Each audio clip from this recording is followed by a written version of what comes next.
Hello दोस्तों, स्वागत है आप सभी का मीजान क्लासेस जोकीहाट में। और आज हम लोग बात करने वाले हैं दिल्ली हाई कोर्ट के जज जस्टिस यशवंत वर्मा के बारे में। हम लोग सब इस बात को जानते हैं कि कई रोज से मीडिया में ये खबर चल रही है कि जस्टिस यशवंत वर्मा के घर में आग लगने के कारण उसके घरों में कई बोरी रुपये जलने की खबर है। और इस खबर को शुरुआत में तो झुठला दिया गया, लेकिन बाद में कई जगह जले हुए रुपये मिले, जिसके कारण इस पर शक और बढ़ गया। तो जिसके कारण सुप्रीम कोर्ट का जो चीफ जस्टिस है संजीव खन्ना जी के द्वारा उस पर जो है इंक्वायरी बैठा दिया गया है। तो ये बात जो हुई ये 14 मार्च को हुई, और 14 मार्च को उस घर में जो हाई कोर्ट के जज जस्टिस यशवंत वर्मा जी थे वो और उनकी वाइफ घर में नहीं थे, सिर्फ उनकी माँ और उनकी बेटी थी। तो हम लोग अब इसके बारे में बात करेंगे कि आखिर इसमें हुआ क्या, और यदि जस्टिस यशवंत वर्मा जी दोषी पाए जाते हैं तो किस प्रक्रिया के द्वारा उनको हटाया जा सकता है। तो हम लोग सब इस बात को जानते हैं कि वर्तमान समय में जो चीफ जस्टिस है वो संजीव खन्ना जी है। संजीव खन्ना जी के द्वारा यशवंत वर्मा जी को किसी भी न्यायिक जिम्मेदारी के पद से अभी हटा दिया गया है, और अगर ये दोषी पाए जाते हैं तो इनको जो है किस तरह से हटाया जा सकता है, हम लोग इसके बारे में बात करेंगे। हम लोग सब इस बात को जानते हैं कि किसी भी हाई कोर्ट का जज को हटाना कोई आसान प्रक्रिया नहीं है। ये जो है बड़ी जटिल प्रक्रिया से गुजरना पड़ता है। उनके खिलाफ अब महाभियोग यानी इम्पीचमेंट के माध्यम से उनको हटाया जा सकता है। तो इसके लिए होता यह है कि हाई कोर्ट, सुप्रीम कोर्ट और सरकार ये मिल करके इनको जो है कई प्रक्रिया से गुजरने के बाद इन्हें हटाया जा सकता है। तो इसको हटाने के लिए सबसे पहले लोकसभा के 100 सदस्य और राज्यसभा के 50 सदस्य जब अध्यक्ष जी को या सभापति जी को प्रस्ताव देगा तो प्रस्ताव स्वीकार करेंगे। उसके बाद उसके जो खिलाफ जो है 3 सदस्य की समिति बनाई जाएगी, सिर्फ इसलिए कि तहकीकात के लिए कि वो दोषी है या नहीं। अगर मान लीजिए वो दोषी पाए जाते हैं या नहीं पाए जाते हैं तो उस रिपोर्ट को फिर सदन में पेश किया जाएगा। उसके बाद फिर मुद्दा जो है सरकार के पास जाएगी, फिर राष्ट्रपति जी के पास जाएगा, तब फिर उनको हटाया जा सकता है।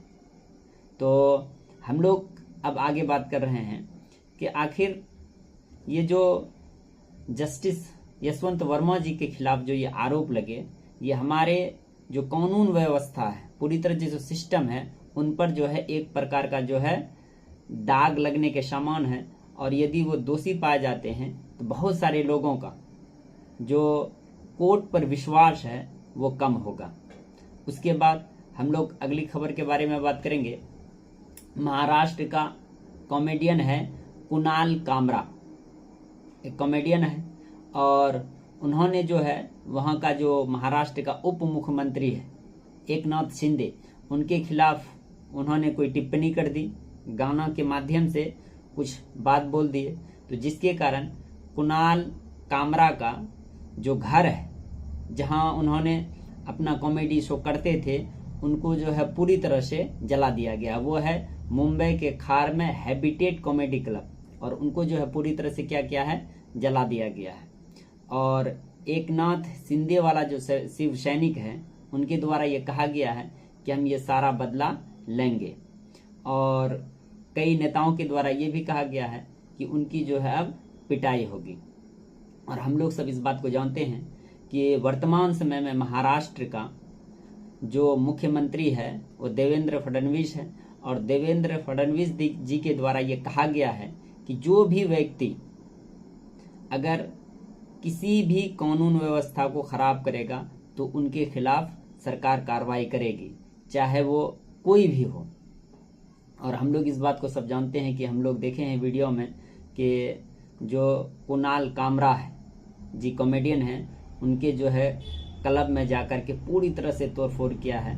और इसके कारण सरकार जो है एफआईआर भी किए हैं, कई लोगों पर एफआईआर भी किए और उनको बेल भी मिल गया।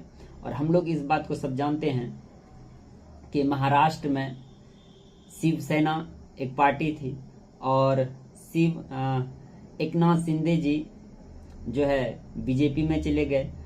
बीजेपी में शिवसेना पार्टी को तोड़ करके आधा पार्टी को बीजेपी में लेते गए और फिर आधा पार्टी जो है उद्धव ठाकरे जी का एक अलग है। और उद्धव ठाकरे जी का जो शिवसेना है उसको हम लोग शिवसेना यूबीटी बोलते हैं। और फिर जो इधर शिंदे जी का एक शिवसेना पार्टी है, तो उसमें जो है कई नेताओं के द्वारा अलग अलग बयान दिया गया है। उद्धव ठाकरे जी का जो बेटा कि उनका नाम नहीं लिया और ये किस प्रकार से समझ गए कि जो है एकनाथ शिंदे जी को ही ये बात बोला गया। और फिर वहाँ जो उद्धव ठाकरे जी उन्होंने कहा कि उन्होंने गलत क्या कहा, जो सच था उन्होंने ये बात बोला। तो इस प्रकार से फिर आगे बात आती है फडणवीस जी के द्वारा, देवेंद्र फडणवीस, उन्होंने कहा कि ये जो अलग अलग प्रकार से किसी की भावनाओं को भड़काया जाता है, बेइज्जती की जाती है, इसकी एक सीमा होती है, ये गलत है। और ये कौन गद्दार है कौन गद्दार नहीं है इसकी फैसला जनता वोट के द्वारा खुद करती है। और इसके आगे जो है हम लोग बात कर रहे हैं कि बीएमसी के द्वारा जो है वहाँ जो है मकानों को ढाया गया है। धन्यवाद।